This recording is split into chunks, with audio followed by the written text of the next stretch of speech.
Di Kota Palembang, puluhan relawan pemuda dari sejumlah organisasi kepemudaan maupun mahasiswa menggelar aksi solidaritas penggalangan dana bagi korban bencana erupsi Semeru. Aksi simpatik ini menyasar para pengendara dan berlangsung di 4 titik persimpangan jalan-jalan utama di Palembang. Antara lain Simpang DPRD, Simpang Caritas, Simpang Polda, dan Flyover Jakabaring. Dimulai sejak 6 Desember, aksi direncanakan berlangsung hingga selama sepekan dengan target pengumpulan dana sedikitnya 150 juta rupiah. Para relawan berharap aksi mereka ini bisa menggugah rasa solidaritas dan kepedulian warga Palembang terhadap nasib saudara mereka yang tengah tertimpa musibah erupsi Gunung Semeru di Kabupaten Lumajang, Jawa Timur.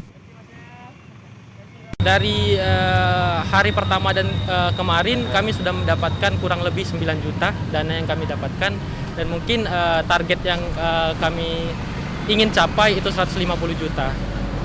Harapannya untuk bantuan ini kita tetap bisalah meringankan beban-beban yang ada di saudara-saudara kita yang terdampak musibah tersebut. Dana yang terkumpul akan disalurkan lewat Lembaga Kemanusiaan Aksi Cepat Tanggap.